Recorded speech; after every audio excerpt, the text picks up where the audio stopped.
바랍니다. 할렐루야. 아멘. 말씀은 히브리서 9장 11절부터 22절 말씀이 되겠습니다.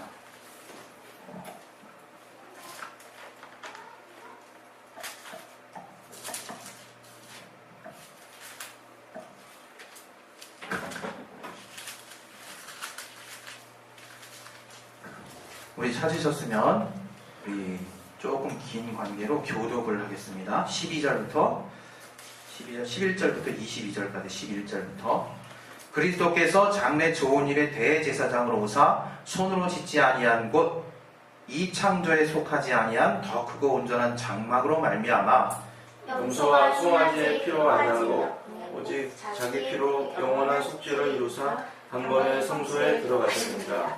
염소와 황소의 피와 및 암송아지의 죄로 부정한 자에게 뿌려 그 육체를 정결케 하여 거룩케 하거든. 하물며 영원한 성령으로 말미암아 흠없는 자기를 하나님께 드린 그리스도의 피가 어찌 너희 양심으로 죽은 행실에서 깨끗하게 하고 살아계신 하나님을 섬기게 못하겠느뇨. 이를 인하여 그는 세어나게 중보니 이는 첫 언약 때의 범한 죄를 속하려고 죽으사 부르심을 입은 자로 하여금 영원한 기업의 약속을 얻게 하려 하심이니라. 유언은 유언한 자가 죽어야 되노니 유언은 그 사람이 죽은 후에야 견고한 즉 유언한 자가 살았을 때에는 언제든지 효력이 없느니라. 이러므로 첫 언약도 피 없이 세운 것이 아니니 모세가 율법대로 모든 계명을 온 백성에게 말한 후에 송아지와 염소의 피와 및 물과 붉은 양털과 우슬초를 취하여 그 책과 온 백성에게 뿌려 이르되 이는 하나님이 너희에게 명하신 언약의 피라 하고 또한 이와 같이 피로써 장막과 섬기는 일에 쓰는 모든 그릇에 뿌렸느니라. 율법을 펼쳐 거의 모든 물건이 피로써 정결되나니 피 흘림이 없은즉 사함이 없느니라. 이 시간 우리 기도 잠깐 하실 때 내 영혼이 하나님의 말씀 듣고 정말 힘낼 수 있도록 하나님이 정말 은혜 달라고 자기 영혼을 놓고 이 시간 기도하겠습니다. 하나님 아버지, 내 영혼에 참 하나님의 은혜가 넘칠 수 있도록 도와주시옵소서. 성령으로 깨닫게 하여 주시고 하나님이 함께 하시는 귀한 은혜가 우리 안에 넘칠 수 있도록 도와주시옵소서. 주님이 함께 하시는 은혜가 넘칠 수 있도록 도와주시옵소서.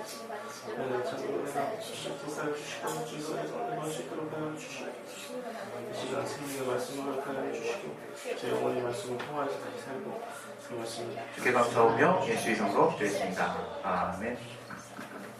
저는 더워가지고 선풍기 켜놨는데 더우시면 저 선풍기 켜세요. 더우세요? 네. 왜냐하면 지금 습도가 좀 높아가지고 좀 더울 수 있어요. 수미가 그 밑에 플러그 켜주시고 죄송한데 저기 열면은 바깥에 들리지. 한번 열어볼까요? 습도가 너무 높아서 수미가 좋다. 이것도 수미. 이거 밑에 내릴까요? 조금 내릴까요? 괜찮지?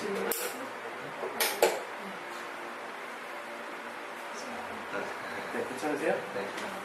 말씀 듣기 쾌적한 환경이 되야 되기 때문에 나만 쾌적하면 저야 좋지만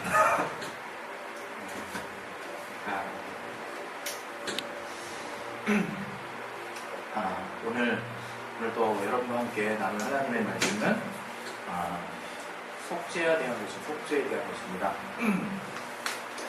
우리 하나님이 생명의 하나님, 다른 말로 우리에게는 이제 아버지가 되시잖아요. 아버지.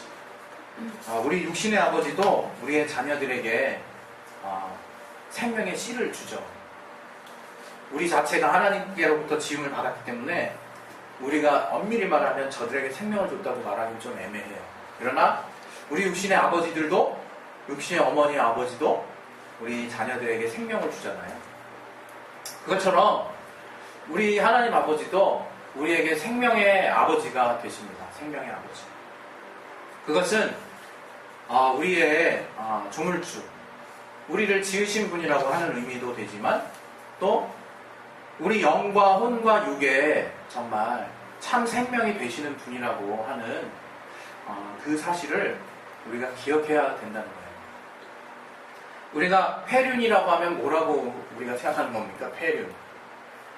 순리를 이제 어긋나서 거꾸로 가는 거 이제 말하는 건데 윤리 부패한 신령, 다른 말로 아버지가 정말 아들이 아버지에게 정말 대해서 해야 할 의무를 다하지 못할 때 우리는 회륜이라고 얘기하는데, 우리가 참 이렇게 보이는 세상에 대한 어떤 그 감각은 여전히 살아있어요. 살아있어서 참 더 살아있는 분들에게 더 잘하죠.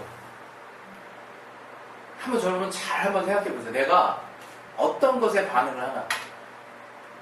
지렁이도 밟으면 꿈틀한다는 말 있잖아요. 이게 저기 뭐 힘 약한 사람도 뭐 이렇게 여러 가지 비유로 우리가 표현할 수 있겠지만, 저는 좀 워낙 또 그런 그 동식물들을 좋아해서 그런지 그 지렁이를 제가 많이 만져봤거든요. 어렸을 때. 좀 징그러운 얘기긴 하지만, 더러운 얘기긴 하지만. 그래서 딱 건드리면 어떻게 꿈틀하는지 아주 선명하게 이렇게 기억이 나요. 아주 막 그냥 막 건드리기 좀 애매할 정도로 이게 딱 움직이거든요, 얘가. 이게 가만히 천천히 있을 때는 비 온 날, 다음 날 마당에 막 널브러져 있잖아요. 우리 저기 화단 바깥에. 이게 좀 지저분한 말이지만, 띡 건드리면 꿈틀대요, 막 꿈틀꿈틀. 그러면서 내가 살아있다는 걸 막 증명을 아주 또렷하게 해준다, 우리들한테. 그러면서 우리도 압도적인 힘을 갖고 있지만 잠시 멈칫해요. 잠시. 근데 비단 이런 정말 미생물을 대하는, 이 정말 좀 이렇게 하등생물을 대하는 우리 인간의 모습이 우리의 삶의 전반에 걸쳐서 참 일관되게 나타나고 있다, 일관되게. 우리나라, 특별히 우리나라에서 채용되는 또 원칙이 있잖아요. 목소리 큰 사람이 이긴다. 또 우리나라 또 안타깝지만 정치 권력을 가지고 뭔가 이렇게 부를 더 소유하고 뭔가 힘 있다고 느껴지는 사람들이 이렇게 목소리도 크고 우리는 거기에 막 굴복하고 그럽니다. 이 생명이라고 하는 것에 대한 정말 그 가치가 때로는요, 이 세상을 살면서 상당히 이렇게 좀 혼란스러운 곳에서 우리가 산다라는 생각이 들어요. 근데 이 성경을 보면 하나님은 되려 염소 새끼를 자기 젖에다가 빠는 그 정말 삶는 행위를 하지 말라고 말씀하신다든가, 또 욥기에 정말 저들을 구원하시는 그 목적은 구체적인 그 확실한 그 목적은 아니었겠지만, 욥한테 요나한테 저들을 살리는 목적이 12만의 사람도 있지만 육축도 많이 있다고 얘기하시면서, 과연 하나님이 저 생명체를 대하는 하나님의 마음을 영이 없지만 다소간 우리가 엿볼 수가 있거든요. 그 생명이라고 하는 것, 그 살아있다라고 하는 것에 대해서 하나님은 참으로 관심이 많으십니다. 그래서 우리가 성경에서도 이건 제 생각입니다. 우리가 흔히 이제 네피림이라고 얘기하잖아요. 네피림. 그러나 저들이 비록 영이 없다고 해서 하나님은 저들의 삶을 그냥 아무 관심 없도록 그냥 내버려 두셨다고 저는 생각하지 않거든요. 저들은 또 그 긴 수명을 통해서 또 저들이 또 정말 삶을 영위할 수 있도록 하나님이 나름 복을 주셨다고 생각해요. 물론 영원한 존재는 아닐지라도. 그러나 하나님이 노아의 때 그 죄의 관영함을 보시고 인생의 수명을 120년으로 딱 이렇게 한정하시는 것을 볼 수 있거든요. 그래서 육신의 어떤 생명을 단축시키시는 정말 하나님의 말씀을 우리가 대하게 됩니다. 그리고 또 시편을 보게 되면 우리 이제 인간들이 정말 장수하고 정말 잘 살면 정말 7, 80을 산다, 이렇게 우리는 이렇게 알게 되죠.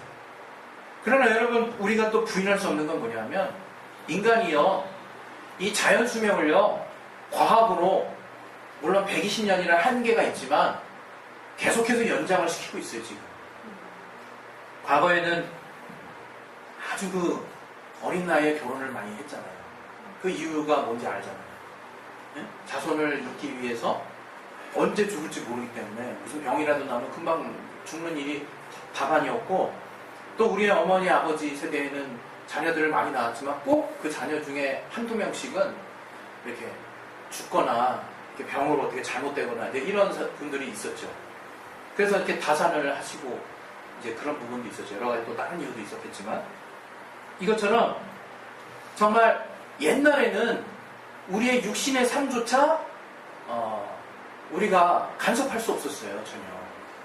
그러나 과학이 발전하고 의학이 발전하면서 이 육신의 삶을요 우리가 상당 부분 연장해 가면서 삽니다. 그리고 이 우리의 육신의 삶이라고 하는 것이 하나님께 달려있다는 대전제는 우리가 다 알지만 또 그럼에도 불구하고 우리가 또 건강한 삶을 위해서 우리 자신을 잘 관리하면 물론 이제 하나님의 정말 시간표 안에서 이제 그런 생각하는 거겠지만 우리가 나름 오래 살 수 있습니다. 자연 수명을 하나님 우리에게 주신 만큼 최대한 길게 살 수 있어요. 제가 비단 이런 얘기를 잔뜩 왜 하느냐. 우리가 히브리서 9장 이제 27절에 이런 말씀이 있어요. 한 번 죽는 것은 정하신 것이요 그 후에는 심판이 있다. 이제 이런 말씀을 우리가 이제 접하죠. 그러면 우리는 을에 아주 쉽게 앞뒤 문맥을 별로 생각하지 않고 그래 인간 한 번 다 죽지 뭐 이렇게 하면서 둘째 심판받지 않아야 될 텐데 바로 이제 그 생각만 합니다. 그러면서 어떤 생각이 드느냐, 누구나 다 어떤 생각이 드느냐, 그래 내가 구원은 받아야겠다 이 생각이 딱 들어요. 누구나 다. 그게 무슨 잘못된 생각이냐. 제가 그런 말 한 적 없습니다. 여러분도 그런 생각 하신 적 없었겠지만 그러나 제가 하고 싶은 말이 있다. 하고 싶은 말. 앞뒤 문맥을 보게 되면요 우리 히브리서 9장 한번 다시 한번 봅시다. 우리 26절에 보면요 그가 세상을 창조할 때부터 자주 고난을 받아야 할 것이로되 이제 자기를 단번에 제사로 드려 죄를 없게 하시려고 세상 끝에 나타나셨느니라 라고 얘기하고요.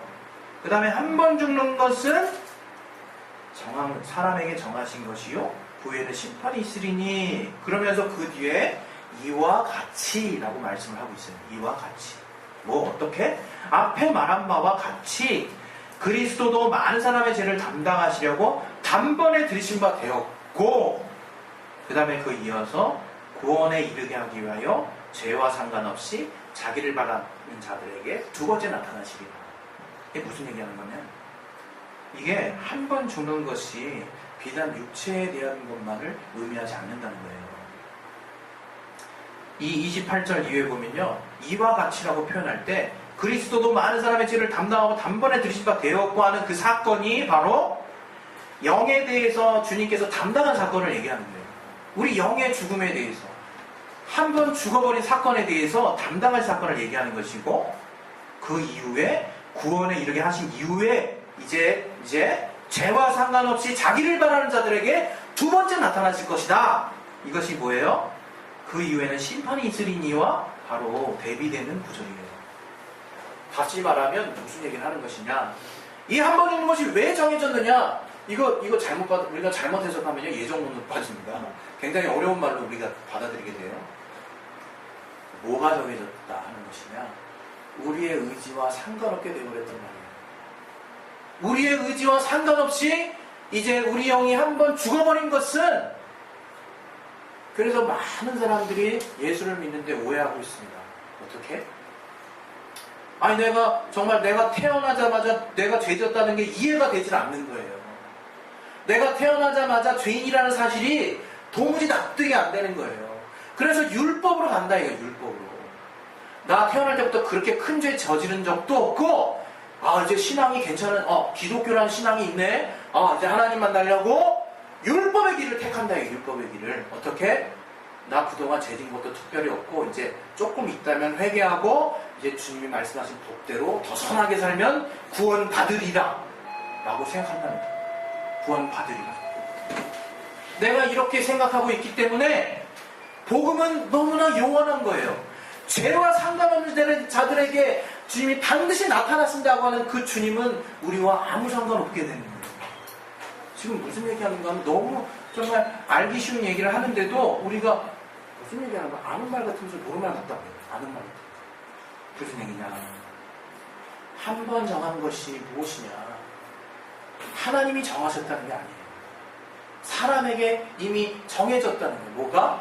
사람이 아담의 죄로 말미암아 죄가 들어온 이후에 하나님의 말씀대로 이제 영원히 정령 죽으리냐는 말씀이 모든 인류에게 이미 정해져 버렸기 때문에 인간이 태어나자마자 자기 의지로 선하게 살려고 의지를 열심히 썼는데도 불구하고 자기로서는 불가능하다 이거예요.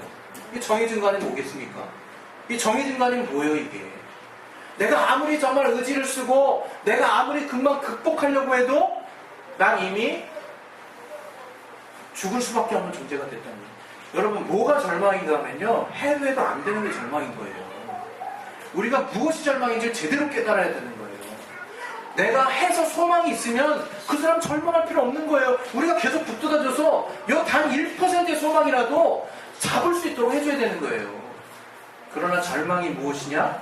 우리에게 정말 아무런 정말 기대할 수 있는 게 없다는 게 바로 절망입니다. 내가 단 1%라도 소망이 있으면 그걸 붙잡고 삐집고 올라가가지고요, 어떻게든 정말 해보겠어요. 의지 정말 탁월한 분들을 위주로. 그러나 의지가 탁월하든 아니든 저가 정말 태어나자마자 정말 얘는 말이야 크리스찬 집안에서 자랐어. 늘 죄가 뭔지를 깨닫고 다녔고 어렸을 때 죄질 여력도 없이 부모님에 의해서 정말 하나님의 법을 배우고 쭉 컸어. 얘 정말 선한 애야. 그러나 하나님이 그렇게 보실 수 없다는 거예요. 저는 어차피 죄인이라는 거예요. 어차피 얼마나 절망스럽습니까? 사람들이 그 사실을 믿지 못하는 거예요. 우리가 여러분 아무리 정말 논리를 앞세우고 또 우리가 정말 믿음도요, 여러분, 그래서 믿음도 내가 믿음 쓴 만큼 역사하리라 맞는 말씀이지만 주님의 공로, 속죄의 은혜가 뭔지를 우리가 제대로 이해하고 있지 않으면 내가 어느 순간 나의 믿음이 정말 내 하는 만큼 된다라고 착각하게 되는 거예요. 내 하는 만큼 된다. 우리 얼마나 예수 믿고 난 이후에는 우리의 하는 여부에 따라서 정말 그 나라의 상급이 결정된다는 말에 얼마나 그 말에 정말 우리는 그 은혜를 그냥 탁 뛰어넘어가지고 주님 앞에 잘 보려고 애를 쓰고 그럽니까? 주님 앞에 잘 보이는 게 우리가 정말 잘못됐다고 얘기하는 겁니까? 오늘은 그 얘기하려는 게 아니라는 거예요. 속죄의 은혜가 정말 무엇이냐. 하나님이 우리의 죄로 말미암아 우리의 의지에 잘못된 선택으로 말미암아 쓰게 된 정해진 결과에 대해서 이제 주님이 나타나셨다는 거예요. 주님이 이제 우리의 영혼의 죄를 직접 담당하시기 위해서 이 세상 가운데 나타나셨다는 거예요. 여러분, 우리는요 구원의 믿음으로 사는 자들이 아닙니다. 이게 또 오해할 수 있는데, 당연히 구원의 믿음이 우리에게는 최고의 목표가 돼야 되겠죠. 그러나 하나님의 자녀의 삶이 우리의 목표인 거예요. 신의 성품에 참여하는 삶이 목표인 거예요. 성경을 한번 계속 읽어보세요. 우리가 구원받은 이후의 삶을 얘기하고 있는 거지 구원이 마지막 종착지처럼 얘기하는 게 아니에요. 영생의 소망을 가지는 이유는 우리가 그 나라의 정말 아들된 신분을 가지고 이 땅을 정말 빛과 소금같이 정말 살려고 하는 것이지, 정말 그 자녀의 삶을 살려고 하는 것이지, 마치 겨우 그냥 마치 커트라인 그냥 겨우 통과한 사람 마냥 뿅 하고 올라간 그런 것을 말하는 게 아니라는 거예요. 제가 오늘 여러분에게 얘기하는 것도 뭐 평소 모르던 걸 얘기하는 게 아니지 않습니까? 평소 모르던 걸 얘기하는 게 아니라 한 번 정한 것은 사람에게 정하신 것이요. 이거는요 지금도 신학자들 간에 되게 많은 논란의 여지가 있는 대목이긴 해요. 그러나 대체적으로 그것을 육신의 죽음에 대해서 해석하는 게 무난하다고 평가를 해요. 그러나 제가 여러분에게 더 드리고 싶은 말씀이 무엇이냐, 그 말에 대한 함축적인 의미도 분명히 있습니다. 그러나 앞뒤 문맥을 고려하게 되면 과연 무슨 말을 할 수 있는가에 대해서 더 한번 생각해 보자는 거예요. 여러분, 앞뒤 성경은요 그냥 달라 한 구절 딱 봐가지고 이 말이 그 말이잖아 하고 딱 그렇게 알아지는 그런 말씀이 아니에요. 분명히 앞뒤 전후 사정을 보고 그 말씀 하신 거라 이거예요. 앞뒤 문맥이 어떻게 가냐 이거예요. 하나님이 분명히 영에 대한 말씀 하고 계세요. 영에 대한 말씀. 그리고 신기하게 이와 같이 어떤 구조로 얘기하시는지를 얘기를 하세요. 그래서 이 성경에 대해서, 이 부분에 대해서, 영적으로 해석하는 부분에 대해서 요즘 비중을 두는 그런 해석들이 많습니다. 저 또한 그런 부분에 믿음을 더 싣고 싶어요. 그러나 이렇든 저렇든 여러분에게 드리고 싶은 말씀이 딱 하나 있는데 그것은 무엇이냐? 예수께서 이제 우리의 한 번 정말 죽는 것이 정해진 그 정말 그 이미 우리 뜻대로 어떻게 해봐도 되지 않는 삶, 정해진 삶을 주님이 단번에 자기를 들이심으로 이 죄에 대한 문제를 해결해 버리셨다. 그리고 이제 그 정한 삶 이후에 정말 둘째 사망의 그 공포로부터 연이어서 주님이 해결해 주신 분이라고 하는 것을 우리에게 알게 하심으로 우리는 어떤 삶을 생각하게 되냐면 처음 육체의 삶에 대해서 딱 벗어나서 정말 영혼에 대한 것들을 생각하게 되면 어떻게든 구원받겠다라는 마음이 있지만 우리의 영혼의 문제를 해결하기 위해서 주님이 오시고 다시 한번 주님이 오실 때 죄와 상관없이 오신다는 주님을 생각할 때는요 명확히 정말 주님 안에서 내가 영적인 삶이 무엇인가를 더 고민하게 되는 저 자신의 체험이 있었어요. 더 영적인 삶이 무엇인가를 한 번 더 생각해 보게 되는 그런 어떤 내 안에 간절함이 생기더라고요. 저는 이 시간에 이 속죄에 대해서 성경이 무엇을 말하고 있느냐, 바로 피가 없이는 우리의 죄를 사할 수가 없다는 거예요. 피가 없이는. 이 성경은 계속해서 그 피를 얘기하고 있는데요, 우리가 분명하게 기억해야 될 게 있다는 거예요. 짐승의 피로 날마다 정말 죄를 속하는 일을 했어요.